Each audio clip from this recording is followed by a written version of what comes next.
Selamat malam saudara, teman-teman.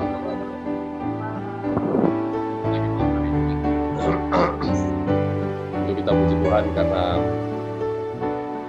saya rasa pelajaran-pelajaran yang sederhana sebenarnya, bukan rumit. Kita bahas sepanjang minggu ini. Kalau dilihat-lihat, kemarin kita bicara mengenai 2 mil. Mil yang kedua ini. Saudara, kalau kita telaah lebih dalam, Alkitab kita ini isinya semuanya sebenarnya hanya itu aja. 2 step. Ya, proses ini 2 step. Kalau bisa dikatakan, mil yang pertama, oke. Lalu mil yang kedua ini adalah sebenarnya sungguh-sungguh. Seperti bagaimana ya? Kalau mil yang pertama itu adalah dibaptis dengan air. Mil yang kedua kira-kira apa, saudara-saudara? Dibaptis dengan api. Kalau mil yang pertama ini kita dibenarkan, proses justification. Ya, ini bahasa tingginya lah. Mil yang kedua ini isinya adalah apa? Sanctification sebenarnya. Dua-duanya harus kita alami, nggak bisa cuma satu. Kalau mil yang pertama ini adalah apa, saudara-saudara? Susu. Mil yang kedua adalah apa? Makanan keras. Semua ini sebenarnya Alkitab ini Tuhan nggak mau kita ini ribet-ribet. Ya. Kita mau bicara nanti pekabaran 3 malaikat, oke, mungkin nanti sedikit penghujung minggu. Tetapi kalau langkah yang pertama percaya, mil yang kedua, langkah kedua adalah apa? Nggak bisa terpisahkan, saudara. Kalau mil yang pertama ini percaya, yang kedua adalah apa? Melakukan. Nah, saudara, boleh jadi kita ini dibaptis dengan air. Tapi kalau tidak melakukan, iman yang kita bicara di dalam mulut kita ini ternyata tidak sama dengan apa yang di hati kita ini. Ini kita seperti hanya pengakuan. Nah, saudara, banyak kesaksian dan cerita kita sudah bagi-bagikan kemarin, karena sebenarnya ya berjalan bersama Tuhan itu hanya isinya hanya pengalaman-pengalaman, supaya apa? Kita menjadi manusia yang baru, kita mempunyai hati yang baru, hati yang teguh. Oh, ternyata inilah hasil dari iman saya. Di saat saya melakukan, Tuhan tidak meninggalkan saya, sehingga saya kenal siapa Tuhan yang saya sembah. Di saat kita melakukan, ternyata kita tidak didapati gagal, saudara-saudara. Tidak didapati gagal. Tuhan tidak pernah gagal. Tuhan tidak pernah gagal. Yang gagal adalah kita yang mundur. Cuma langkah di mil pertama kita maju, dikasih mil yang kedua, bilang, aduh nanti dulu. Ya. Tidak sadar kita ini, apa yang membuat Tuhan bisa, saudara, kalau bicara mengenai si Petrus berjalan di atas air, apa kuasa yang menahan Petrus sampai Petrus tidak bisa tenggelam? Orang banyak spekulasi, bilang, wah ini ternyata surface water, surface tension ini, ternyata itu bukan air, itu seperti lumpur pekat, atau kebetulan dia injek batu, seakan bukan seperti itu. Cuma kuasa yang menahan Petrus jalan di atas air. Air ya air, saudara-saudara. Yang menahan Petrus supaya tidak tenggelam hanya satu kuasa. Saya tahu kuasa itu. Hanya firman Tuhan yang mengatakan apa? Come. Satu perintah. Satu perintah. Yesus bilang, datanglah. Come. Cukup untuk menahan Petrus tidak tenggelam di atas air. Saudara-saudara, kata yang sama diberikan pada saudara dan Anda untuk datang. Datang kepada Tuhan. Gitu? Supaya apa? Kata yang berikut juga sama adalah apa? Pergi, kabarkan. Saudara, ini adalah sesuatu yang sangat sukar dipercaya kecuali kita mengalami diri sendiri. Oleh karena itu, Rasul Paulus juga mengajarkan kita, kita mau ajak saudara-saudara sedikit untuk baca Alkitab ya. Rasul Paulus mengajak kita untuk belajar melalui buku Ibrani. Ibrani pasal yang kelima. Ini salah satu yang saya suka bagikan di setiap kelompok-kelompok ya. Saya mau baca dari bahasa Indonesianya aja karena baik ini kata-katanya dalam bahasa Indonesia. Oke. Apa itu? Langkah pertama, susu. Tapi nggak bisa minum susu terus, saudara-saudara. Kalau sudah dewasa nggak boleh minum susu kita ini. Ditinjau dari kesehatan, ya susu tidak baik untuk orang dewasa. Kita bisa jadi mules. Jadi, apa yang Rasul Paulus katakan mengenai susu dan makan makanan keras? Orang Aten selalu bilang, susu itu bicara mengenai Yesus itu susu, itu Yesus itu susu. Kalau keras, makanan keras itu orang Advent itu loh, yang banyak kode-kode itu 1798, 457, 1260, 1844, 457, 538. Wah, itu baru. Saudara, kalau kita baca nubuatan, jangan terkecoh, saudara-saudara. Isinya nubuatan adalah Kristus sendiri. Saya suka sekali. Mungkin saudara bilang, jadi saudara Roman nggak suka nih bahas nubuatan. Bukan nggak suka. Tapi inti dari nubuatan itu kadang-kadang kita lupa, saudara-saudara, bahwa apa? Kristus yang harus muncul, bukan intelektual manusia. Kita orang, wah senang kalau nerangin di papan, skema. Apa ini? Pertunjukan intelektual. Ada satu kata yang, apa namanya? Eskatologi. Waduh, nyebutnya aja susah. Ya. Kita lupa soteriologi, ilmu keselamatan kita harus tahu juga, bukan hanya eskatologinya aja ya. Jadi Rasul Paulus kasih tahu sama kita, apa inilah makanan susu dan makanan keras. Makanan keras bukan hanya intelektual kita yang bisa menerangkan nubuatan sampai papannya penuh, bukan itu saudara. Apa yang Rasul Paulus bilang?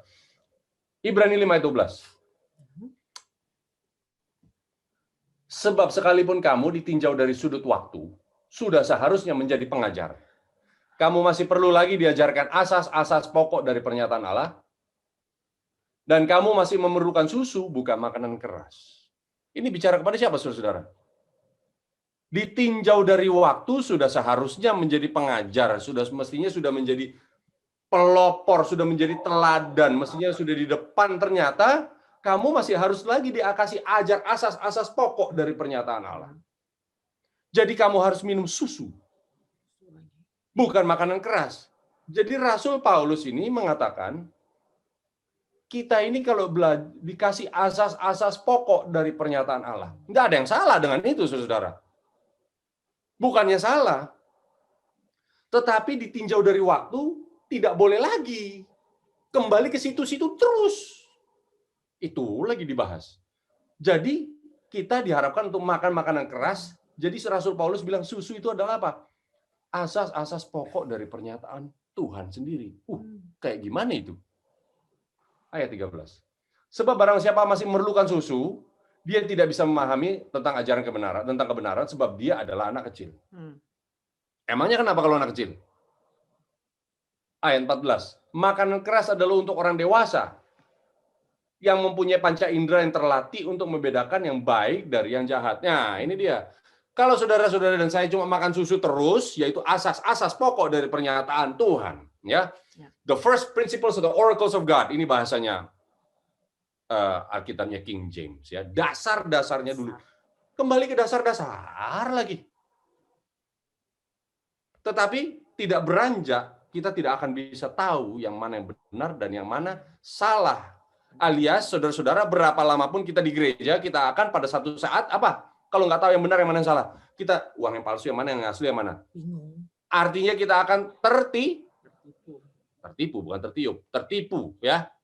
Ketipu kita, karena tidak tahu yang benar yang mana, yang salah yang mana. Jadi bukan urusan waktu ini, saudara-saudara, tetapi urusan makanan kita ini apa? Yang membuat kita ini tahu kebenaran atau tidak.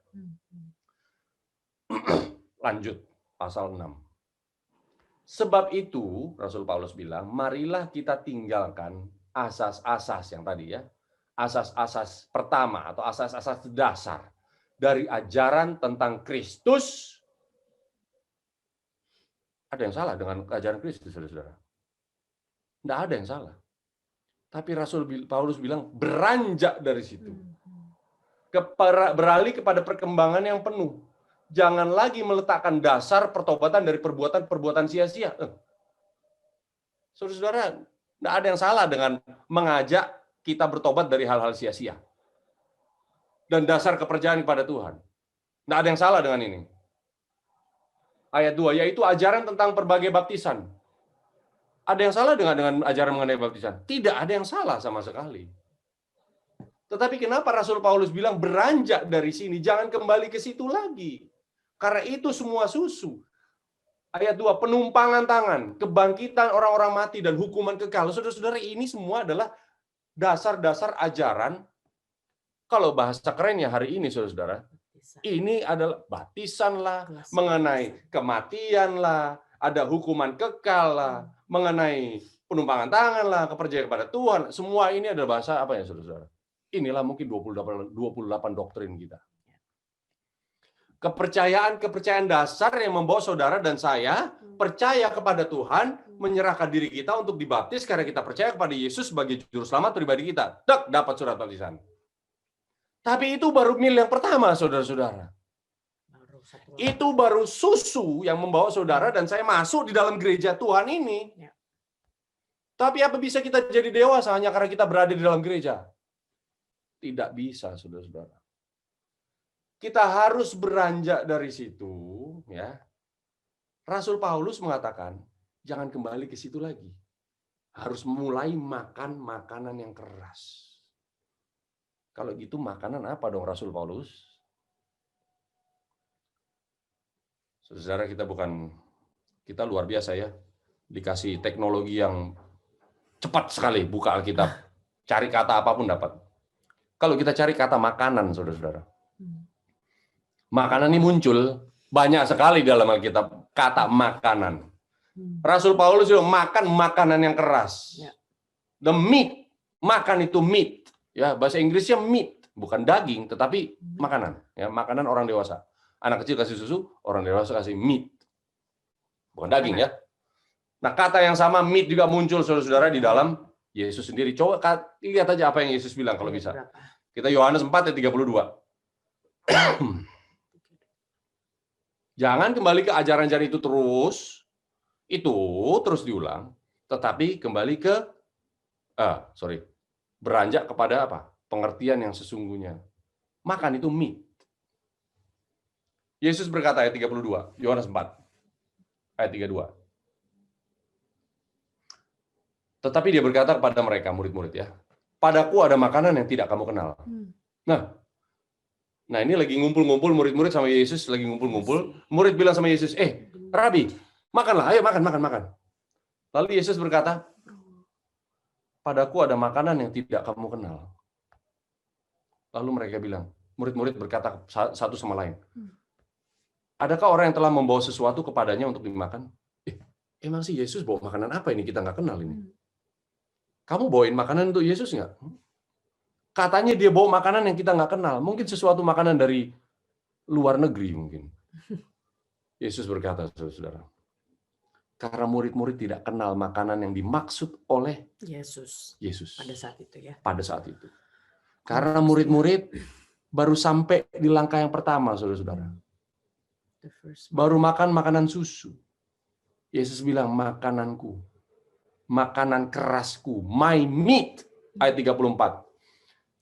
Makananku adalah melakukan kehendak Dia yang mengutus aku dan menyelesaikan pekerjaannya.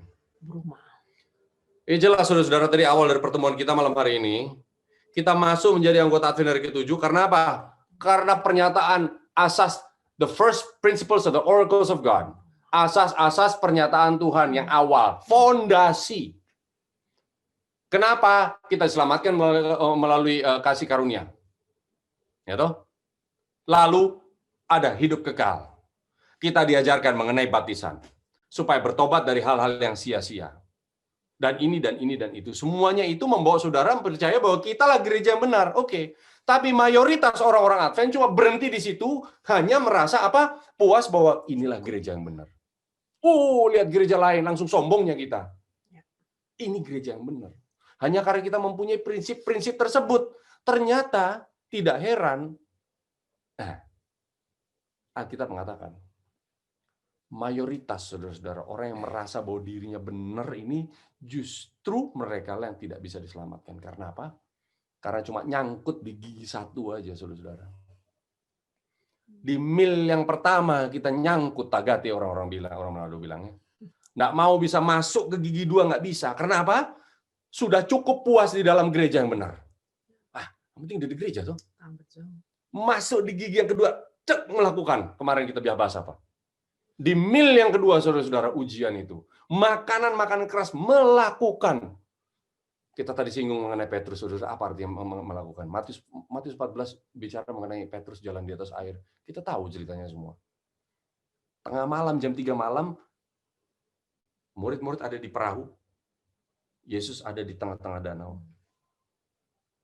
Yesus ada di tengah-tengah danau, semua murid bingung, saudara. Ih, apa itu? Hantu katanya, betul ya? Tidak kenal Kristus. Cuma Petrus. Nyonya White mengulas mengenai ini, saudara. Petrus mempunyai iman yang sederhana. Tetapi sungguh-sungguh dia kenal siapa Tuhan. Cuma Petrus yang bilang, itu Yesus. Itu si guru kita, ini si rabi kita, ini loh yang sudah kita kenal, saya kenal dia. Cuma dia yang sanggup melakukan hal yang gila seperti ini, jalan di atas air. Cuma Petrus yang tahu. Nah, saudara-saudara, mungkin banyak kita tahu bahwa Yesus bisa melakukan segala sesuatu yang tidak mungkin. Nothing is impossible. Ya, tidak ada yang tidak mungkin sama Yesus. Siapa di sini yang nggak percaya Yesus bisa melakukan segala sesuatu yang tidak mungkin? Semua percaya. Petrus pun percaya Yesuslah yang mampu berjalan di atas air, karena nggak mungkin orang biasa bisa melakukan hal itu. Tetapi saudara, Petrus bukan cuma di gigi satu aja, saudara. Percaya kepada Yesus yang sanggup dan sudah melakukannya, yang dia tidak sanggup masuk kepada gigi yang kedua, saudara. Makan makanan keras. Apa itu makanan keras, saudara-saudara? Melakukan kehendak dia yang mengutus aku dan menyelesaikan pekerjaannya. Saudara-saudara, masuk ke tahap yang kedua ini, mil yang kedua ini, saudara dan saya diharapkan untuk apa? Keluarkan kaki kita, saudara-saudara, dari perahu. Coba injak itu air, melakukan sesuatu yang tidak mungkin dilakukan oleh manusia. Nah, saudara-saudara, inilah Tuhan tunggu dari umat-umat Advent hari ke-7. Yang semuanya sudah minum susu. Ditinjau dari segi waktu, masing-masing Anda semua dan saya semua sudah sepantasnya, walaupun baru setahun dibaptis. Saya baru setahun dibaptis. Ya, tapi keluarga sudah lama dibaptis. Paling tidak sudah masuk kelas baptisan. Paling tidak sudah familiar dengan. Sudah familiar, sudah berapa kali ketemu kayak gini? Dengan pelajaran. Inilah yang Yesus tunggu, karena semua kita ini sudah makan susu, sudah terima the first principles of the oracles of God, dasar-dasar kepercayaan kepada Tuhan, dasar-dasar kebenaran, tapi Tuhan mau bilang beranjak, tinggalkan cuma percaya doang, sekarang melakukan. Saudara-saudara, Tuhan mau saudara keluar dari perahu, buktikan bahwa Tuhan yang tidak melakukan sesuatu yang tidak mungkin kita bisa lakukan, Tuhan akan tuntun kita. Dengan kuasa satu kata, saudara-saudara, Tuhan berikan kepada masing-masing kita. Come, datanglah. Saudara-saudara, saya bereksperimen dengan Tuhan dengan kata tersebut. Kalau Tuhan bilang datanglah, Ramon datanglah. Cobalah keluar dari perahu itu, injakkan itu kaki, coba injakkan itu. Saudara Petrus tidak tenggelam, walaupun sedikit-sedikit goyang, tapi Tuhan pegang tangannya, tidak tenggelam. Saya sangat-sangat mau, saudara-saudara, waktu itu, bagaimana caranya berjalan di atas air. Saya injakkan kaki pertama, saudara-saudara. Tidak tenggelam ternyata. Takut sih. Oh, takut. Karena tidak biasa. Ini air pengalaman artinya, saudara, bukan jalan di air usir. Kamu berarti pernah jalan di atas? Belum. Bukan itu maksudnya. Bereksperimen. Saudara, saya mau cerita satu cerita yang ini merubahkan hati saya luar biasa. Menggentarkan kita kalau. Menggentarkan kita. Ada gitu ya. Ya, semua cerita menggentarkan kita sih, cuma mungkin saudara bilang ini nggak mungkin, tapi mungkin pergi sendiri ke tempatnya, cari itu orang yang sama. Tanya, siapa Ramon dan Sandy? Ya. Tahun 2016 kita ketemu, waktu itu April ya, 2016 di Manado, Warukapas. Bulan September saya dipanggil bicara di Eropa. Saya dipanggil bicara di Eropa, saudara-saudara. Selalu kita dipanggil dari keluar dari kenyamanan ini di saat kita mau melakukan satu pekerjaan Tuhan. Gampang, saudara-saudara. Ramon pergi sana ke Eropa. Oh ya Tuhan, mana duitnya? Gampang. Oke, tapi kalau Ramon pergi dulu ke sana, duitnya mana Tuhan? Buka dulu itu Matius 10 ayat 8. Jangan bawa uang, jangan bawa tongkat, jangan bawa uang baju 2, jangan bawa tongkat, jangan bawa apapun bekal. Aduh, itu susah, saudara-saudara. Saya 2016 saya berangkat.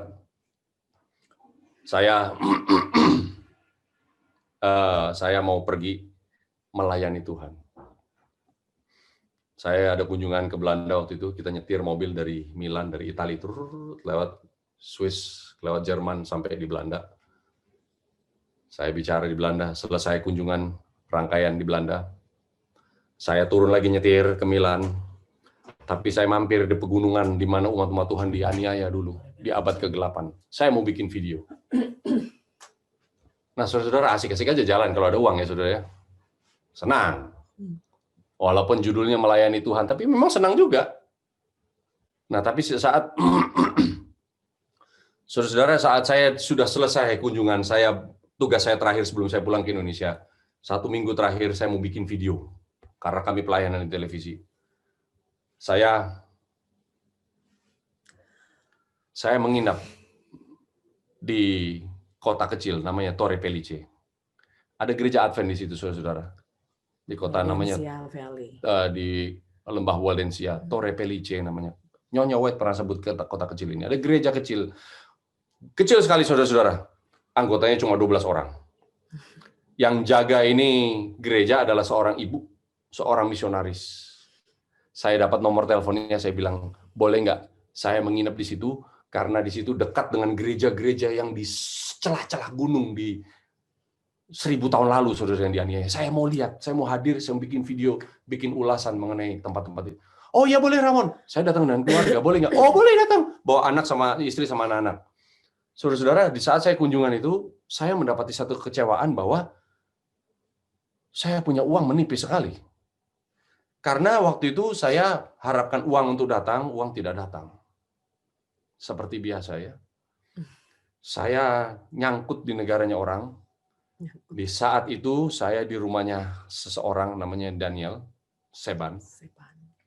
Seorang misionaris luar biasa, saudara. Kalau pergi ke gereja Advent di Torre Pellice, nanti ketemu sama dia. Saya sudah selesai bikin televisi, bikin program. Saya mau pulang, tapi saya takut juga mau tinggalkan rumahnya dia, karena masih ada 1 minggu lagi sampai saya punya pesawat. Tinggal 1 minggu lagi saya harus di Italia. Saya bilang sama istri saya, Sen, gawat ini, uang nggak ada, Sen. Uang tidak masuk. Uang di kita tinggal 180 euro. Saudara, 180 euro itu kalau dihitung-hitung, 4 juta rupiah, mungkin 4,5 juta. Kalau kita di rumah, aduh banyak sekali itu uang, masih bisa makan 1 bulan satu keluarga. Kalau kita tinggal di gunung ya.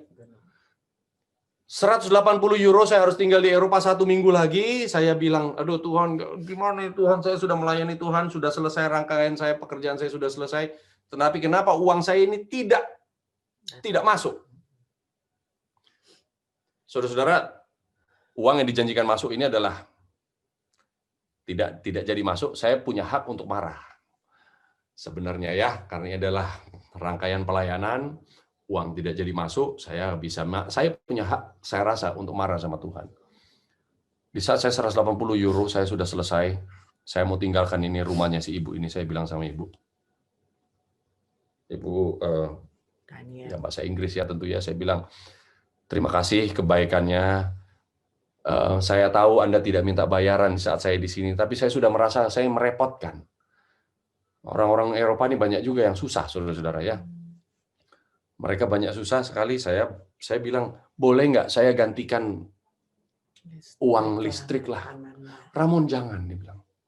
Saya senang menerima sesama misionaris. Saya dengar cerita kamu banyak. Kamu punya tugas misionaris untuk bikin televisi, ini bikin video-video saya sudah antar. Saya senang. Nggak usah bayar. Ya saya tahu saya nggak usah bayar, tapi saya sudah dikasih makan lagi, tinggal lagi, listrik lagi, apa semuanya. Masa saya nggak ikut bayar, gimana ini?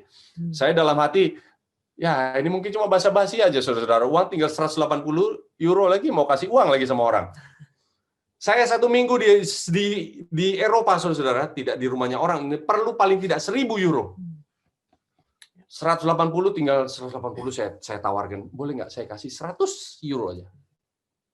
Padahal basa-basi, saudara, takut juga ya. Saya bilang, terimalah ini 100 euro, nggak banyak, tapi untuk bayar listrik dari kita lah. Saya paksa ibu ini terima ini 100. Ramon, benar ini 100 untuk saya. Dia bilang, oke, aduh terima kasih ya. Lu jangan terima kasih, saya yang terima kasih. Dia terima ini 100, aduh saya lah tambah dakdikduk, saudara-saudara. 180 sekarang tinggal 80. Saya bilang, Sandy, kita berjalan dengan iman.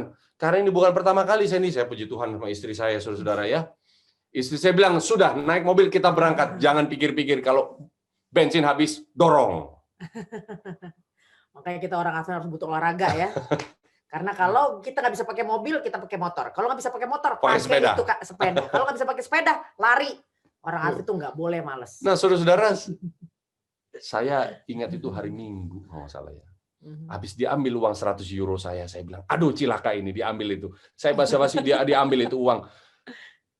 Tapi saya berdoa, Tuhan kasih saya iman. Sebelum Tuhan kasih saya uang, Tuhan kasih saya iman dulu. Karena kita masih butuh berapa euro? Saya perlu 1.000 euro ini 1 minggu di sana. Belum bensin. Sewa mobilnya, belum bensin sudah 300 euro 1 minggu. Belum hotel 60 euro 1 hari. Mau makan juga sesederhana pun paling tidak satu keluarga, saya istri sama anak, paling 60-70 euro habis 1 hari. Saudara-saudara, di saat saya mau berangkat, ibu ini, si Daniel, dibilang, nah, saudara-saudara mungkin pernah dengar ini cerita saya. Senang saya bagikan, saudara, karena apa? Inilah mil kedua saya. Inilah jalan di atas air yang tidak tenggelam. Sebelum saya berangkat, ibu ini bilang, Ramon, Sandy, tunggu dulu, jangan berangkat. Nah, kenapa rupanya? Saya ada, tolong saya, kalian bisa tukarkan uang ini enggak? Tukarkan uang saya. Uang apa ini? Saya punya uang Amerika. Tolong ditukarkan ini uang Amerika. Oh, saya bilang, oke. Berapa ini dia mau tukar ini? Oh, dia masuk kamar, saudara-saudara. Dia keluar dari kamar, dia bawa envelope. Envelope warna putih, tebal isinya. Cilaka. Dia bilang, Ramon, saya punya uang Amerika ini, tolong ditukarkan. Aduh, ditukar sama euro. Dolar sama euro beda tipis ya, saudara ya.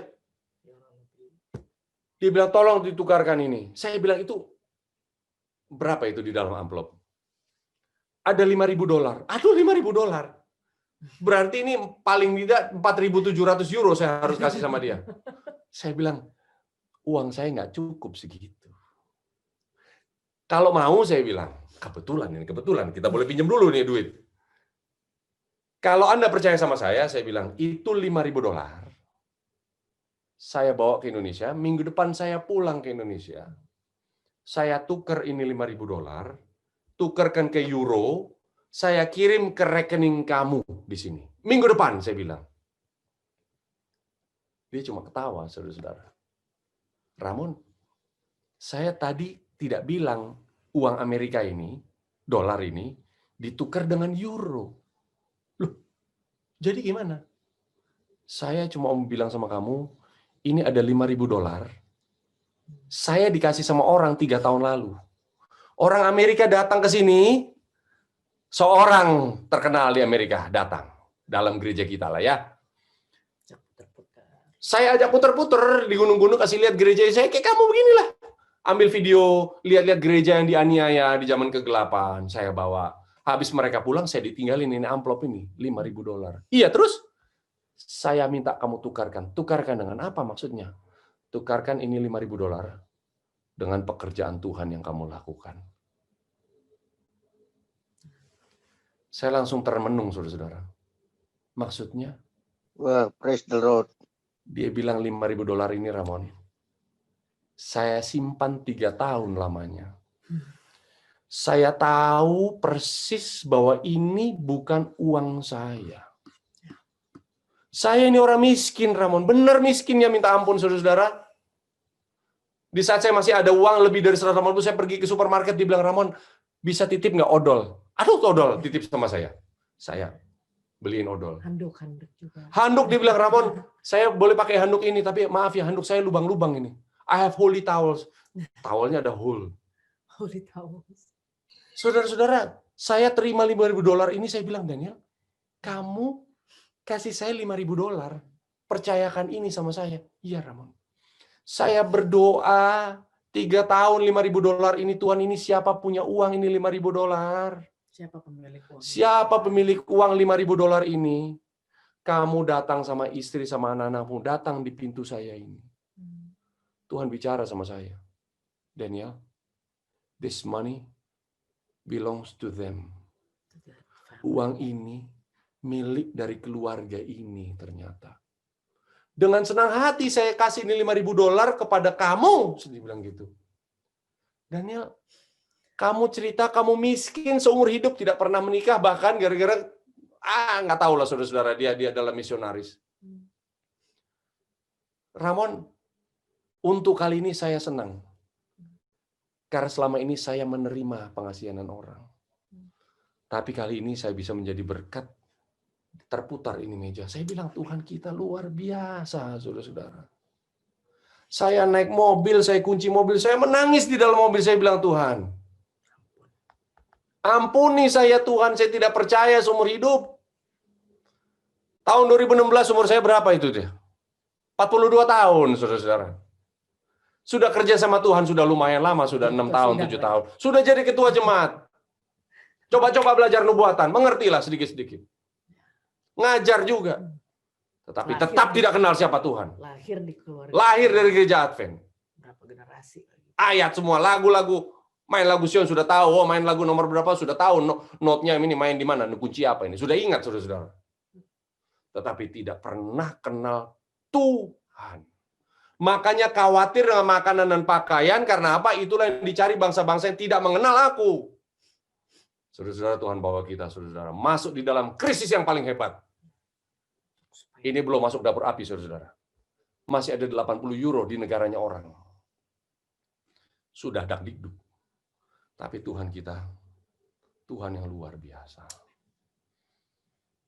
Orang dengar cerita ini, luar biasa. Ramon punya cerita ini. Antara luar biasa Tuhan atau benar-benar dia pembohong luar biasa. Ya, mana-mana lah ya. Tetapi buat saya, saudara-saudara, inilah melangkahkan kaki di atas air. Jalan langkah demi langkah. Semakin menjauhi perahu, saudara-saudara, semakin menjauhi perahu, kita tahu tidak mungkin lagi kuasa diri kita sendiri yang bisa menopang kita.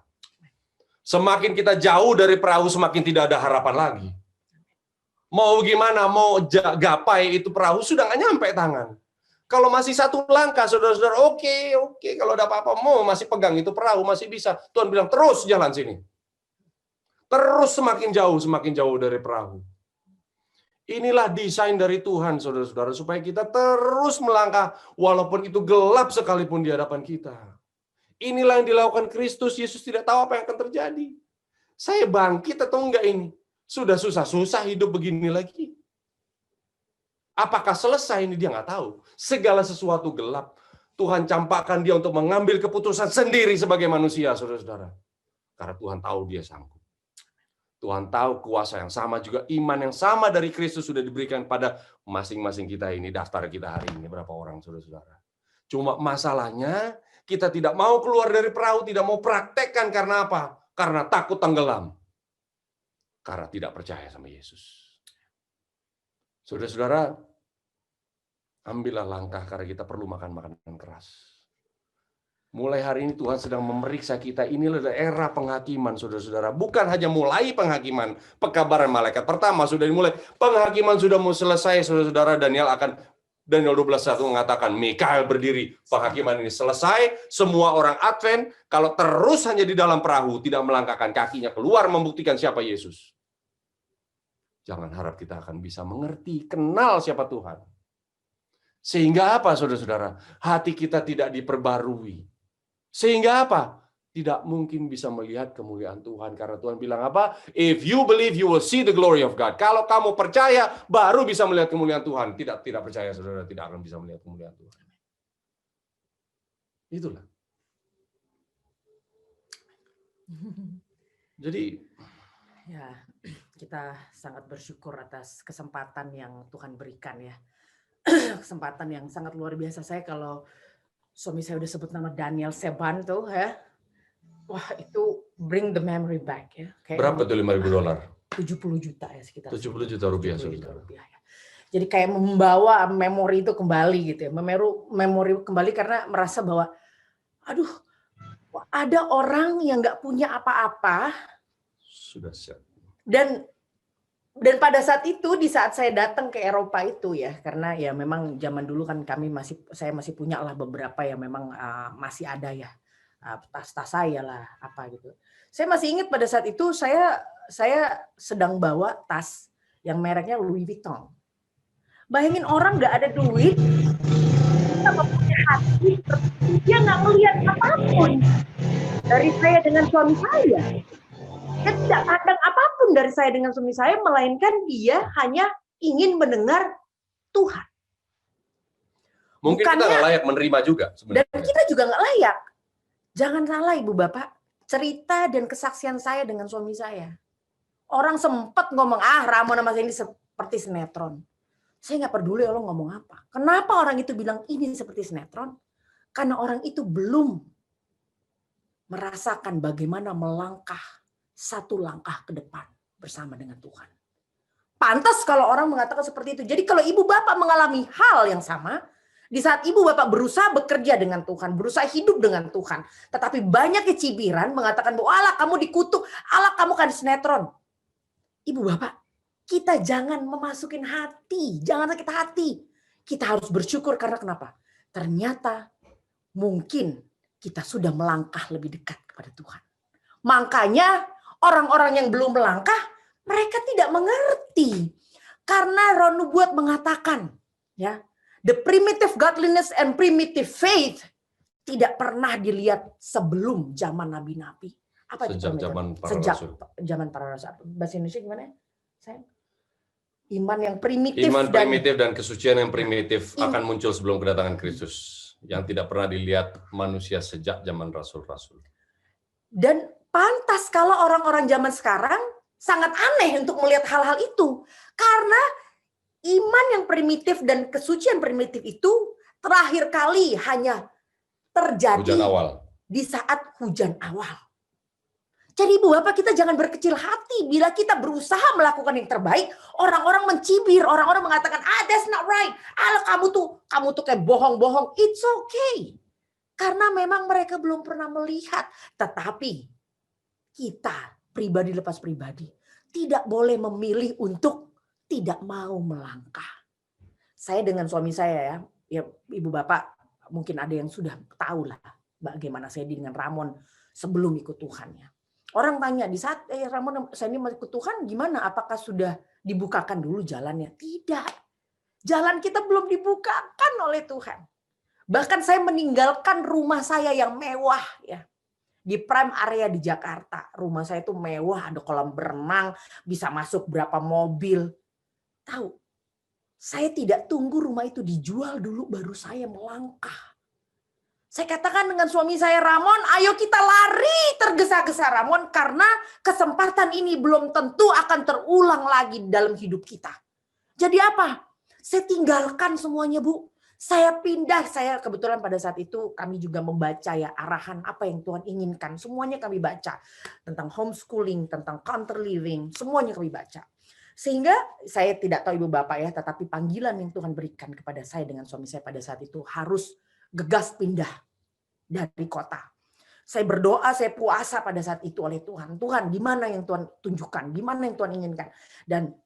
Dan memang akhirnya kita jelas melihat karya Tuhan ya. Dan makanya kita tidak boleh, kalau kemarin kan kita dikasih tahu ya, tradisi yang selama ini kita tahu atau apapun yang selama ini kita biasa, kita harus tinggalkan. Karena apa? Kita berjalan sama Tuhan, kita nggak ngerti apa-apa. Ini tidak custom dan tidak biasa. Sehingga apa? Jangan memakai nalar dan logika kita. Kita harus tanya kepada Tuhan langsung. Jangan pakai otak. Jangan pakai otak juga ya. Jadi saya minta pada saat itu oleh Tuhan dengan suami saya, kita berdoa, kita puasa, Tuhan tunjukkan kami tempat yang dimana akhirnya kami sudah masuk 10 tahun. Sudah 10 tahun mau masuk 11 tahun tinggal di pegunungan yang sekarang kami tinggal ya. Di situ. Dan di situ di saat kita mau ikut Tuhan ya. Wah, orang mungkin ngomongnya Pak Ramon nembus ini kan enak karena hartanya udah ada. Tapi ibu bapak, Ibu bapak mau punya harta seberapa banyak pun, you name it. Tapi di saat ibu bapak ikut Tuhan, Tuhan tahu bagaimana bekerja terhadap ibu bapak. Dan kita tidak boleh memilih, oh saya sederhana kok. Saya sederhana, saya sudah aktif. Kita di saat ikut Tuhan, kita tidak boleh memilih standar kita. Surrender dan percaya itu kita biarkan Tuhan memilih standar bagi kita. Standar bagi kita tuh apa? Dulu saya merasa standar saya, oh, I'm okay. Suami saya ketua sidang, saya juga bukan orang yang pelit memberikan ke kiri kanan. Ya saya berikan perpuluhan, saya berikan bahkan bukan cuma itu. Zaman dulu saya berikan orang rumah kalau orang kesusahan. Saya berikan orang mobil kalau dia kesusahan. Saya nggak butuh kenal sama orang. Orang kenal saya lihat, oh dia kesusahan Ramon, ayo kita belikan mobil. Itu saya ya, cash bayar, tok bayar apa. Tapi ternyata Tuhan katakan, hey Sandy, Ramon, itu standar yang kamu pilih. Tapi di saat engkau memilih aku akan berikan standar bagimu. Nah, biasanya orang banyak nggak suka di situ. Karena orang pinginnya, udah cukup Tuhan. Ya, banyak juga orang ngomong, aduh Ramon sama Sandy kok kayaknya nakut-nakutin loh. Kenapa saya bukan nakut-nakutin. Tapi saya berikan yang seada-adanya. Sejujur-jujurnya. Serealita-realitanya sebagai orang yang sudah terjun di garis depan. Saya nggak mau pura-pura ngomong sama ibu, oh everything's good, oh semuanya baik-baik aja. Oh enggak ibu, semua membutuhkan doa dan membutuhkan surrender. Kalau kita tidak berdoa, kita tidak minta, dan terlebih kita tidak mau, kita nggak akan mungkin bisa mengerti. Apalagi di era seperti ini, kita nggak ngerti.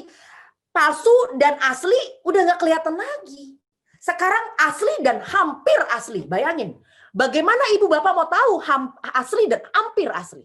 Kayak saya contohnya ya.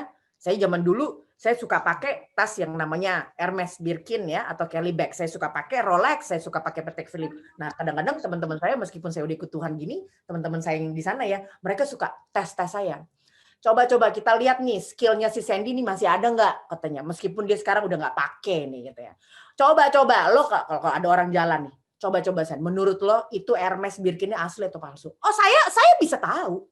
Meskipun saya sudah 11 tahun udah nggak pakai itu produk. Tapi ibu bapak jalan, ibu pakai tas palsu, saya bisa tahu palsu itu. Bapak pakai Rolex palsu atau jam palsu, dari jauh saya bisa tahu palsu itu. Ciumnya aja saya bisa tahu palsu ini. Kenapa? Karena ibu bapak user kan, pengguna. Sama juga kita di saat kita ingin melihat Tuhan, ini jalanmu, ini orang ini benar atau tidak? Ini jalanmu benar atau tidak? Kita tidak mungkin bisa menilai kalau kita juga tidak percaya dan memakai Tuhan sebagai penasehat kita, gitu ya. Di era sekarang palsu, asli dan hampir asli hampir sama, Bu. Ibu bapak bingung. Aduh kok semuanya, apalagi di era Zoom begini ya. Ya, sekarang kalau dulu zaman gereja agak sedikit luar biasa terarah karena zaman gereja kalau yang mau dibicara itu lumayan disaring ya. Kalau sekarang mana bisa ibu bapak mau nyaring, kalau orang punya ajaran apa dia mau buka Zoom dia buka. Ya kan anak-anak kita cuma tinggal gini. Nah sekarang ibu bapak membedakan mana asli dan hampir asli itu sulit minta ampun. Tapi kalau ibu bapak dekat kepada Tuhan, ya. Jadi itu yang saya minta dengan suami saya pada saat itu. Kami tidak menunggu terjual dulu semuanya, melainkan semuanya dikunci oleh Tuhan. Di saat dikunci oleh Tuhan, saya ingat saya cuma punya uang cash waktu itu di bank. Wah, saya ingat waktu itu zaman dulu ya suami saya pernah ngomongin sama saya, Sandy, kamu kan suka minta nih uangnya sama sekretaris aku. Aku tuh kadang-kadang, aduh ya bisa nggak kamu kasih saya sama saya aja lah, kira-kira berapa sih sebulan kamu mau saya kasih kamu sebagai inilah uang jajan kamu lah gitu ya. Nah suami saya kasih pada saat itu nilai sekitar 50 juta. Bisa nggak? Itu 11 tahun yang lalu ya. Kalau saya kasih kamu sebulan 50 juta, bisa nggak? Oh saya marah suami saya. Lo gila lo 50 juta. Oh jadi apa tuh 50 juta? Lo gila ya. Kayak gue dikasih 50 juta itu nggak jadi apa-apa. Dan pada saat saya ikut Tuhan ya. Pada saat hari pertama saya ikut Tuhan. Uang itu di bank. Ya kurang lebih Ya lebih tinggi, kurang lebih tinggi dari 50 juta, tapi nggak sampai sekitar 500 juta tuh nggak ada lah ya. Di bawah sekali. Tapi itulah ya, saya punya kemauan dengan surrender itu dites oleh Tuhan.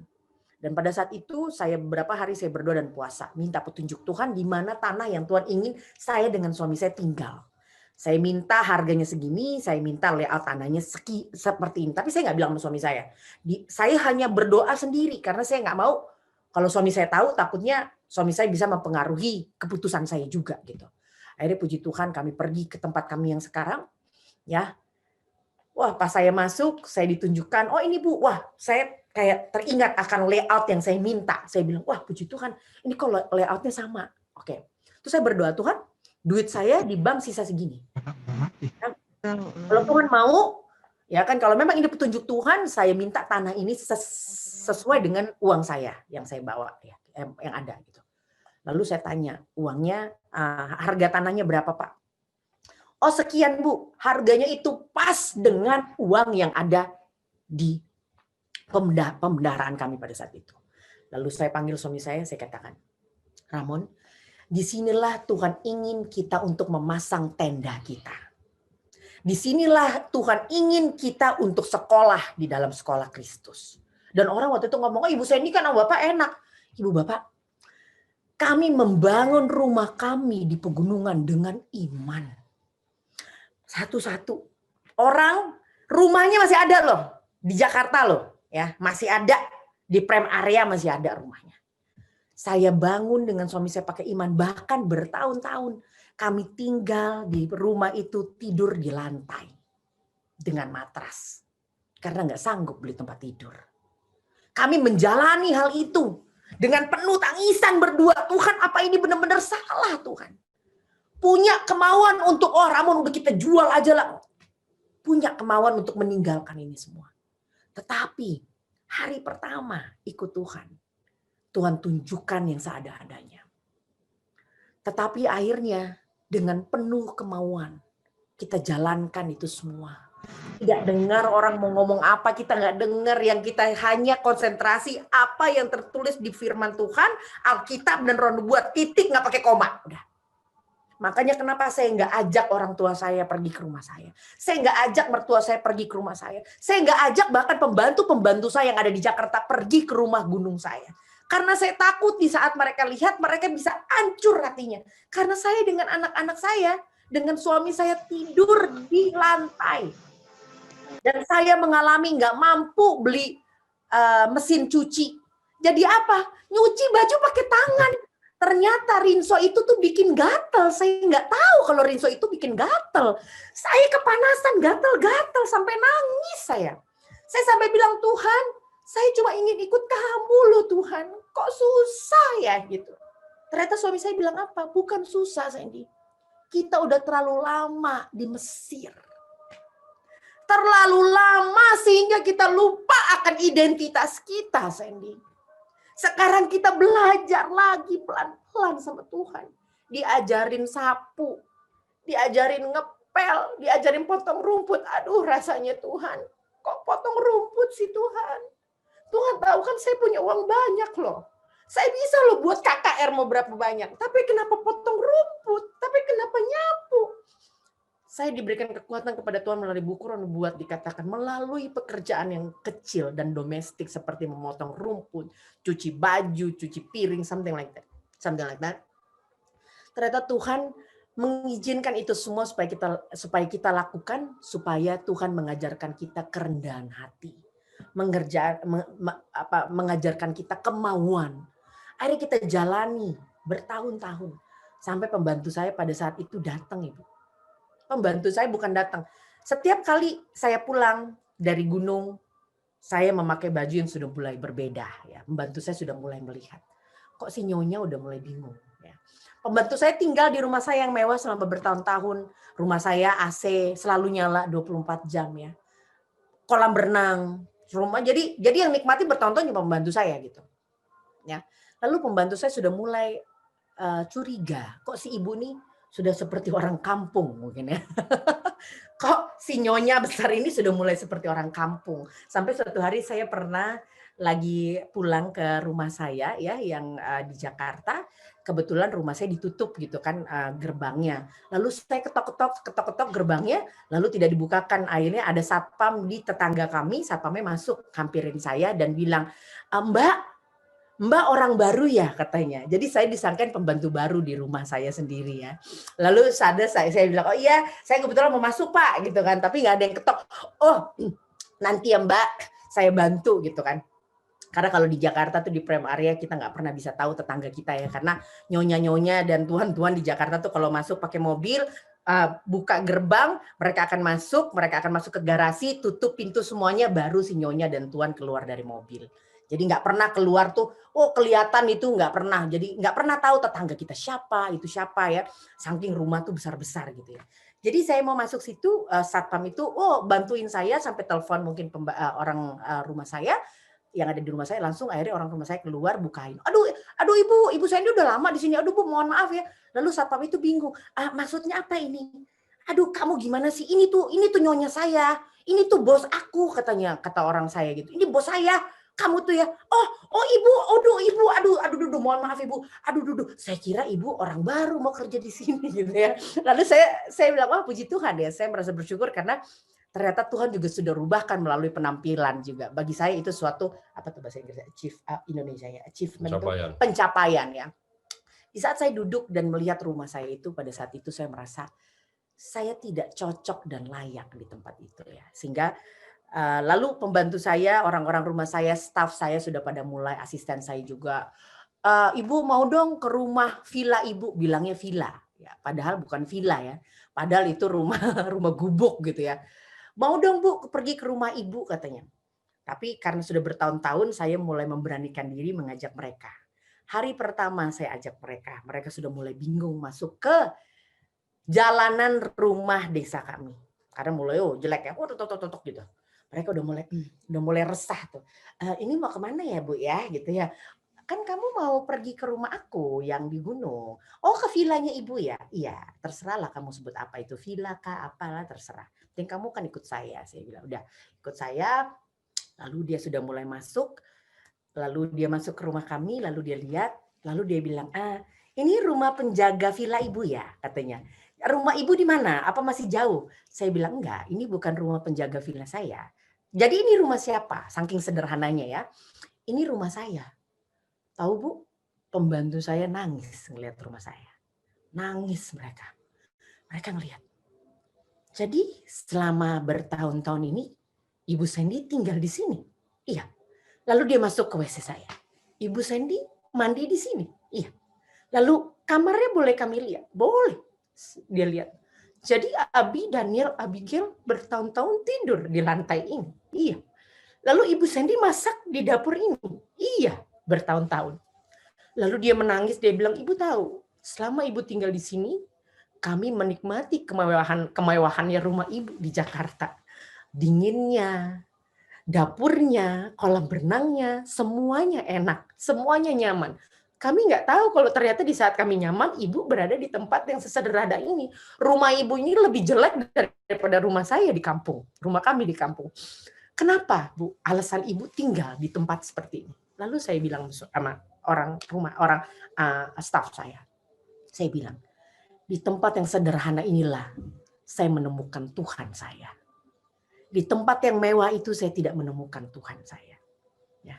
Kenapa saya cerita ini kepada Ibu Bapak? Sering banyak dari kita hanya ingin mempunyai kerinduan dan kemauan.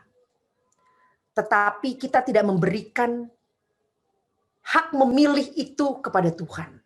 Sehingga kita memilih standar untuk diri kita. Tuhan, saya mau ikut kamu, tapi standar ini cukuplah Tuhan ya. Kita tidak belajar untuk memberikan seluruhnya. Tuhan, apapun yang Tuhan mau berikan di dalam kehidupan saya. Roma 8 ayat 28 mengatakan segala sesuatu menjalankan kebaikan bagi siapapun yang terpanggil sesuai dengan rencana Tuhan. Saya yakin dan percaya dan aminkan itu baik untuk saya. Itu yang harus kita doakan setiap hari. Saya tidak mungkin bisa menerima suatu kehormatan, diberikan uang $5.000 di negeri asing yang saya nggak kenal, kalau saya tidak mengalami hal ini oleh Tuhan. tidak dididik oleh Tuhan, tidak diasah oleh Tuhan, tidak dibawa orang. Kalau orang bilang Sandy itu udah kayak kalau loncat dari gunung, dari tower, building itu udah mejret dia gitu. Udah kayak terjun bebas. Kalau kita tidak mengizinkan Tuhan melakukan hal itu kepada kita, kita tidak mungkin dapat melihat kuasanya dan mendengar. Ibu bapak, saya punya kerinduan. Di saat saya baca Alkitab, saya katakan, masa iya Tuhan di bangsa Israel ini nyata? Era modern seperti ini, masa iya nyata? Saya dengan suami saya orang yang punya kerinduan itu. Saya katakan, Tuhan, meskipun dunia ya di era ini sudah sangat nyaman, tapi izinkan saya melihat kuasa-Mu, melihat kehadiran-Mu yang ada. Tuhan tunjukkan setiap hari, dan kami sangat menikmati hidup dengan Tuhan. Meskipun orang katakan, oh udah gila, ninggalin semua. Masa begini-begini? Ibu, the longer you serve Him, apa namanya? The sweetest it gets. Jadi semakin kita lama melayani Tuhan, semakin manis rasanya, meskipun kita akan mengalami berbagai macam kebingungan. Karena kenapa ini normal? Karena ini semua tidak custom, kita tidak biasa. Tetapi kita harus memandang kepada salib dan katakan, segala sesuatu tidak ada sesuatu yang kebetulan. Nah, saudara, oleh karena itu Yesus mengatakan tadi ya, padaku ada makanan yang tidak kamu kenal. Seringkali saya mengalami hal ini, saudara, bukan karena saya Yesus. Banyak cerita-cerita ini, kalau saya ceritakan sama orang-orang dekat sekalipun, nggak ngerti mereka. Keluarga sendiri sekalipun nggak pernah saya cerita kalau kita benar-benar lagi. Bapak saya aja nggak percaya. Saya bilang mobil habis waktu itu, tinggal motor. Nggak mungkin, paling seminggu kamu naik motor. Lupa. Hampir 1 tahun saya naik motor, saudara. Ada 7 bulan. Ada mobilnya pun mobil dia saya pinjam waktu itu. Dipinjemin, saudara. Nggak punya mobil sama sekali. Sampai di saat saya membaca ini, oh pantes. Padaku ada makanan yang kamu tidak kenal. Kenapa, saudara? Mengalami makan makanan Kristus, melakukan kehendak Tuhan. Tidak ada manusia daging yang akan mengerti, saudara. Kita harus masuk berpartisipasi dalam kehidupan roh sama Tuhan. Minta hancur di atas batu karang Kristus. Tuhan akan bawa kita, saudara-saudara, masuk dalam satu pengalaman-pengalaman yang mungkin di dalam kedagingan ngeri. Tapi saudara, saya sama istri, puji Tuhan sudah keluar dari masa-masa seperti itu. Kami mengizinkan Tuhan ambil alih. Tuhan mau, saya ingat bulan Juli 2008, saya berdoa. Beberapa hari sudah saya ulang tahun, saudara-saudara. Saat ulang tahun, waduh, ngapain ya? Beli mobil . Waduh, mobil gagah, saudara-saudara. Cash bayar. Hadiah ulang tahun untuk diri sendiri. Saya naik mobil itu, waduh, gagah sekali, saudara-saudara. Ya, waduh, ini mobil sekarang harganya berapa? Kalau baru, mungkin 5 miliar sekarang. Naik mobil di lampu merah. Lihat orang sebelah kanan. Mobilnya jelek banget itu. Lihat gue gitu. Lihat ini loh. Tetapi di hati saya menangis, saudara. Lihat mobil jelek, tapi ada isinya keluarga, ketawa-ketawa, senang-senang di dalamnya. Saya bilang, saya mau sebenarnya bukan mobil ini, tapi saya mau keluarga seperti itu. Keluarga di dalam mobil jelek. Keluarga yang mobil jelek itu. Akhirnya, saudara, terkabul saya punya doa. Mobil jelek itulah yang mobil saya yang terakhir saya jual kemarin malam saya cerita. Mobil Atos tahun 2003. Pakai itu sudah rusak dengan iman, saudara-saudara. Karena saya minta Tuhan berikan saya pengalaman baru. Tuhan bilang, Ramon kamu siap? Siap Tuhan. Apa risikonya? Segalanya. Aduh, susah ya. Tapi Tuhan ajari saya. Saya nggak muluk-muluk, saudara-saudara. Kalau kita serahkan segala sesuatu sama Tuhan, Tuhan ambil atau enggak? Pasti Tuhan ambil. Jago dia. Jago Tuhan ambil yang kita sayangi. Tapi Tuhan nggak mau kita tersiksa terus, Tuhan akan kembalikan, saudara-saudara. Kalau dia anggap perlu. Tapi saya sudah siap. Sen, kita selamanya hidup sukar sekalipun nggak apa-apa kalau ini Tuhan mau izinkan. Saya udah siap. Siap. Dengan suami saya udah siap. Dagang pisang goreng pun siap kita. Oh dulu big boss, saudara-saudara. Naik mobil mewah keluar, 100.000 keluar, 200.000 keluar hanya untuk tip aja belum. Woi bos, oh gagah. Siap sampai dagang apa, dagang beras, dagang apa. Saya siap Tuhan. Tapi sampai hari, bukan salah, saudara-saudara, bukan salah. Dagang gorengan bukan salah. Tuhan berikan kita talenta saudara-saudara sesuai dengan apa karunia Tuhan sudah berikan sama kita. Jadi jangan takut. Makanan yang ada padaku mungkin tidak dikenal orang, saudara-saudara. Biarkan mereka. Orang akan nyinyir. Dikasih Yohanes Pembaptis, orang Farisi nyinyir. Itu orang gila. Lihat Yesus makan minum dengan pelacur dan pemungut cukai. Minum-minum, makan minum. Senang-senang. Dibilang, oh itu sudah pemabuk. Salah lagi. Makanya di Matius 11 bilang, kamu dikasih lagu duka, kamu tidak menangis, dikasih tarian, dikasih lagu-lagu, kamu juga tidak menyanyi juga. Percuma, jangan hidup karena orang, saudara-saudara. Hiduplah karena Kristus. Apapun risikonya. Apa yang Tuhan janjikan? Damai sejahtera. Surga, saudara-saudara. Belum surga nanti. Di sini pun ternyata sudah ada surga. Baik, inilah doa dan harapan kami semua, saudara-saudara. Kita akan sambung besok lagi. Jangan takut Ibu Bapak. Ketakutan itu hanya di sini. Maju terus. Maju terus, pontang-panting. Kalau sukar pun tidak lama. Oke, puji Tuhan.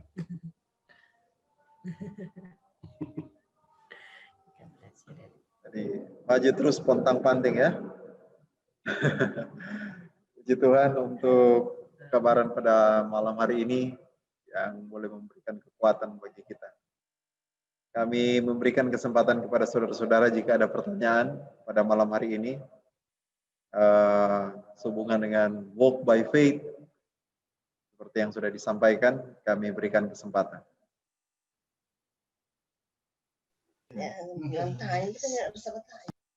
Ada? Kalau bertanya langsung hidupkan mic.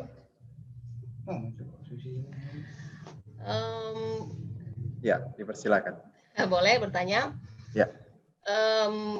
Mungkin saat ini kalau bisa diceritakan atau kalau tidak bisa mungkin di lain waktu. Tapi kami penasaran dengan anak-anak dari Pak Ramon dan Sandy. Apakah ketika pertama kali beralih dari kehidupan yang wow ke kehidupan yang sederhana, apakah ada protes dari anak-anak atau apakah ada tantangan justru dari anak-anak kira-kira? Terima kasih, Bu. Anak saya paling besar waktu itu umur 8 tahun. Ya, kebetulan anak kami juga dua-duanya ada di sini. Ada Abraham dan Daniel yang sedang nonton Zoom kami juga ya. Ya, silakan dijawab lah mungkin. Mungkin Abi, kalau Daniel, you can answer.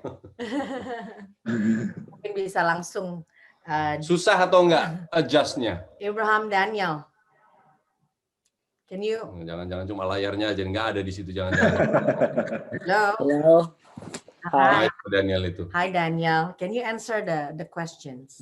So what's the question again? Susah nggak di saat Mami sama Daddy pindah? Maksudnya mau Tuhan, kamu dari hidup yang nyaman, kamu susah nggak menyesuaikan hal itu, Nak? Rambut disisir dulu. Wow. Waktu itu juga sih masih karena masih just talking it. Sorry. Karena waktu itu juga masih waktu pindah ke sini kan I was 5. Jadi mungkin nggak terlalu lebih gampang untuk apa itu namanya beradaptasi and stuff. But gimana ya? Nggak ada kata terlambat untuk adaptasi. Do you want to say something to the parents? The parents? Yeah. Like what? I don't know. Ada pesan nggak untuk orang tua? Mungkin orang tua kan bilang anak-anak susah. Mungkin ya it's all up to the children sih, tergantung maksudnya tergantung orang tuanya aja sih. Kalau I mean like biasanya kan kalau anak, bukan biasanya sih, kalau anak masih di bawah kayak masih lebih bergantung sama orang tua, pasti ya ngikut-ngikut aja. And also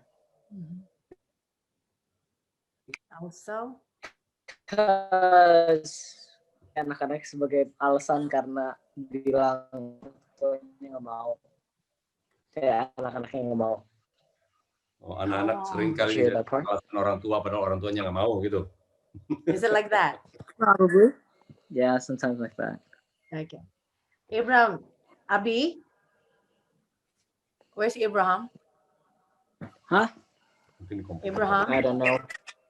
Maybe he's Saya rasa sih ya memang pasti lebih mudah ya, karena anak kami yang paling besar umur 8 tahun, walaupun ada, tapi saudara-saudara, Adaptasi pasti anak ada. besok mungkin kita akan baca tuh ada beberapa tulisan di Gospel Workers halaman 133, 134, nanti kita baca sedikit bagaimana ya untuk menyikapi hal seperti ini. Penundaan-penundaan. Mungkin kita sedikit bahas itu. Memang saya rencana untuk bahas itu, bahwa anak-anak juga untuk bicara sama-sama kita satu grup di sini. Tetapi semakin lama kita tunggu, pasti semakin susah. Tapi kalau misalnya dibilang adaptasi, pasti ada adaptasi. Tetapi justru yang saya sangat luar biasa melihat, anak-anak saya malah lebih kuat daripada saya dengan suami saya. Jadi support tim kami sebenarnya anak-anak kami gitu. Jadi waktu itu kalau saya lagi drop, saya lagi down gitu ya, saya tuh selalu eager mau kembali lagi kan ke hidup yang sebelumnya gitu. Pasti anak-anak saya yang selalu kasih kekuatan. Mami, Daddy, ayo maju terus. Mami sama Daddy pasti bisa berikan kami yang terbaik. Maju terus. Jadi sebenarnya makanya tadi anak saya bilang jangan memakai alasan anak-anak padahal orang tuanya yang tidak mau gitu. Itu maksudnya anak saya tadi. Kira-kira seperti itu, Ibu. Terima kasih. Puji Tuhan untuk jawabannya. Dan satu lagi pertanyaan terakhir. Ada? Yang mau tahu tentang kehidupan walk by faith dari keluarga Tengkano ini, kami berikan kesempatan. Tidak ada? Shalom, selamat malam, Sir. Ya, boleh hidupkan video. Mohon maaf, jaringannya sini nggak bisa. Oh, oke, silakan. Mau tanya buat Bapak Tengkano dan juga Ibu. Jadi sudah 4 hari ini melihat kesaksiannya luar biasa sekali. Nah, mau bertanya, mungkin ada kesaksian di mana ada mungkin selama 10 tahun ini ada pernah melakukan kesalahan dalam memilih sehingga akhirnya menyadari bahwa oh ternyata ini salah. Ada juga yang akhirnya diperbaiki. Jadi walaupun tanya ada berjalan dalam kesalahan, tapi ada juga bagaimana caranya perbaikinya begitu. Ya, terima kasih. Oke, terima kasih pertanyaannya ya. Saya rasa jalan sama Tuhan itu bukan kesalahan ya. Saya rasa ada jalan lebih panjang, ada jalan lebih singkat. Bangsa Israel keluar dari Mesir itu jalan cuma 40 hari mestinya sudah tiba. Tapi karena ketegar tengkukannya mereka itu dijadikan Tuhan sebagai alat untuk mereka belajar. Jadi kalau kita melakukan kesalahan ya pasti ada kesalahan-kesalahan ya, karena kita tidak semuanya Tuhan harus tulis ini harus kemana. Enggak, kadang-kadang kita harus pakai hikmat, jalan sendiri. Kalau bingung minta tanda sama Tuhan. Tapi kadang-kadang kita melakukan suatu kesalahan, waduh banyak sekali saya rasa kesalahan. Tetapi semua kesalahan itu, kalau kita percaya tadi ayat istri saya bilang Roma 8 ayat 28, segala sesuatu termasuk kesalahan kita sekalipun sedang bekerja sama mendatangkan kebaikan bagi kita yang terpanggil suara rencana kita mengasihi Dia. Jadi Tuhan akan pakai kesalahan kita untuk belajar. Jadi jangan takut salah. Sebenarnya orang Kristen itu tidak ada salahnya, di jalan aja. Yang penting tapi kalau sudah tahu salah jangan lakukan. Ya toh? Jangan dilakukan. Tetapi kalau kita salah jatuh bangun, enggak apa-apa. Lakukan aja perjalanan kita ini. Karena semua itu adalah tonggak-tonggak supaya kita semakin lama semakin bertumbuh. Jadi yang penting jangan salah jalan sama Tuhan. Ya kalau sama Tuhan jangan takut salah jalan. Yang namanya juga kita belajar pasti ada aja yang salah ya. Tetapi yang kita harus konsentrasikan di saat kita salah kita harus bangkit lagi gitu. Mungkin bukan gini ya. Tuhan, saya mau berzina atau enggak ya? Oh, kalau orang bilang mana-mana jalanin aja kalau gitu. Bukan begitu. Kalau sudah jelas-jelas salah jangan dilakukan. Ada orang mau bilang begini, Tuhan saya mau melayani di mana ya? Saya mau melayani di situ atau di situ. Tapi kalau dua-duanya baik ya lakukan aja salah satu. Pilih salah satu. Kadang-kadang menurut kita saya mau jalan yang ini aja, menurut saya lebih baik. Ya, baiknya sih tanya sama Tuhan, minta tanda. Kalau jalan sekalipun ternyata ini lebih panjang nggak apa-apa, just enjoy it. Nikmati aja perjalanan. Karena misalnya nih ada 2 pelayanan, terus kita ternyata pilih ini, terus di dalam pelayanan ini kita menemukan suatu masalah dan kita harus berpikir, kan ini salah nih. Andaikan saya pilih yang ini. Tidak. masalah itu terjadi karena adanya penyesuaian atau adanya sesuatu yang Tuhan sedang bereskan ke hidup kita. Jadi kita mau pilih dua-duanya juga tetap aja akan ada masalah. Saya tahun 2012 ambil sekolah pilot di Inggris. Karena saya dulu mau kepingin pilot pesawat untuk melayani pedalaman-pedalaman. Tapi saya merasa, oh mungkin belum Tuhan punya maksud ya untuk saya sekolah pilot. Sudah selesai pilot, cuma nunggu-nunggu. Sampai sekarang saya belum pernah dulu Tuhan kasih satu pesawat ya. Cuma di saat saya belum bisa terbangkan pesawat, tetapi saya merasa apa itu kesalahan? Bukan kesalahan sih, cuma mungkin ya bisa dibilang kesalahan, tapi bukan suatu yang dosa akhirnya. Jalanin aja. Mungkin waduh uang banyak sekali, uang terbuang di sana ya, padahal tidak terpakai. Ya mungkin belum terpakai. Tetapi bukan satu kesalahan. Tuhan kasih pekerjaan justru apa? Televisi ini. Saya nggak suka pekerjaan televisi ini tadinya. Saya cuma mau punya pesawat, pergi melayani ke pedalaman-pedalaman. Sampai hari ini tidak terjadi seperti itu. Tapi nggak apa-apa, yang penting sudah punya bekal, kalau Tuhan sudah siapkan, nanti kita jalankan. Jadi maju aja. Kalau kesalahan itulah bagian dari pembelajaran. Kan? Jangan takut salah. Jangan takut salah. Ada pertanyaan lagi? Oh, Iya. oke. Terakhir. Terakhir ya, Silakan. lampu menyala ini. Oh, Kita berdoa. Sudah on ini. Tangan bergerak tuh. oke. Saya dengar Ya, boleh. dari Bisa. Raymond dan Sandy bahwa perjuangan dengan Tuhan baru sekitar 12 tahun yang betul-betul serius. Saya mau tanya, maksudnya bagaimana caranya sampai itu pikiran berubah yang dari kehidupannya wow dan mengikuti jalan Yesus yang begitu banyak tantangan dan begitu banyak yang harus dijalani bersama Yesus.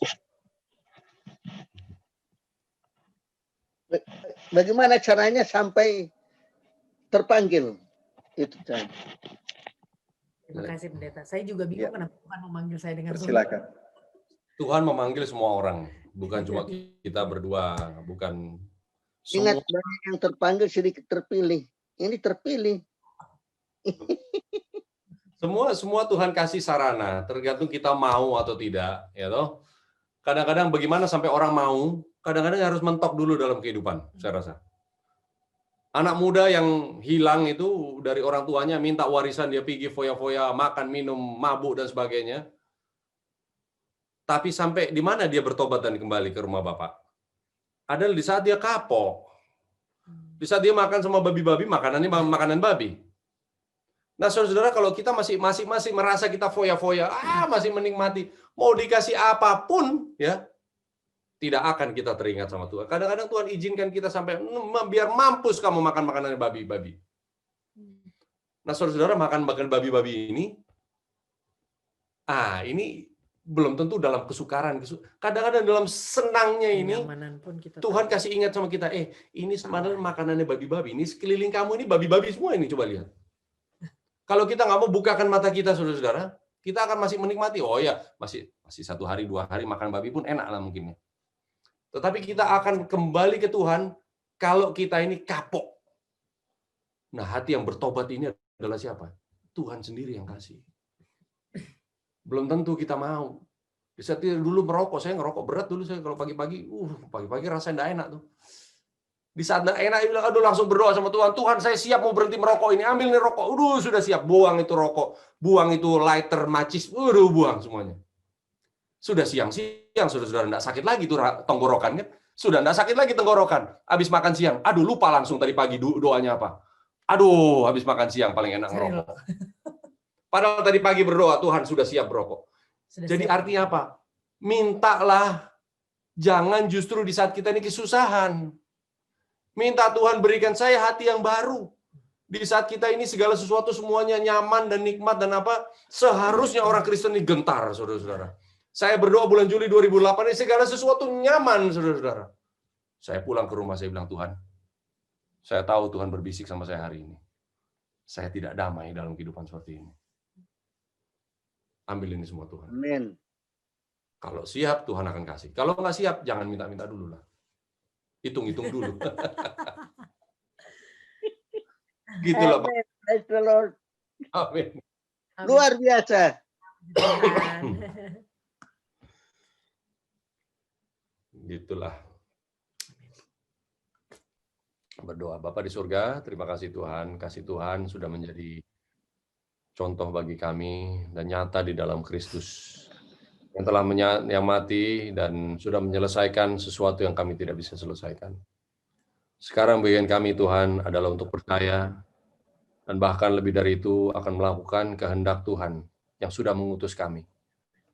Terima kasih Tuhan karena jalan-jalan dan semua kesaksian, semua cerita Alkitab, semua kekuatan, semua ajaran sudah mengarahkan kami semua untuk boleh hidup menjadi bukti kepada seluruh dunia untuk membuktikan kasih Tuhan melalui kehidupan kami. Biarlah Tuhan, langkah-langkah kami, Tuhan mau berikan kekuatan masuk ke dalam satu kehidupan yang tidak kami kenal sekalipun bersama Tuhan, masuk dalam kehidupan yang kami tidak kenal sebelumnya. Tuhan akan memberikan kami tuntunan. Biarlah Tuhan bersabar, biarlah Tuhan kami mulai melakukan langkah-langkah tersebut hari ini. Biarlah kami masuk ke dalam satu kehidupan dan pilihan-pilihan kami yang sesuai dengan kehendak Tuhan saja, supaya kami boleh memiliki hati yang baru. Terima kasih Tuhan atas ini, karena pertemuan ini Tuhan sudah rancangkan supaya kami semua boleh disatukan dengan hati Kristus. Terima kasih Tuhan, malam hari ini kami boleh pulang melihat pada keluarga-keluarga kami. Istri dengan suami bergandengan tangan untuk masuk dalam satu kehidupan yang baru. Bersama anak-anak semua. Tidak ada kata terlambat Tuhan. Sudah berapa jauh kami melangkah sekalipun, Tuhan akan memanggil kami untuk kembali ke dalam keluarga surgawi. Terima kasih Tuhan, kami yakin kami akan bertemu lagi besok. Sukacita yang baru, dan pelajaran baru, dan kesaksian yang baru. Dalam nama Yesus.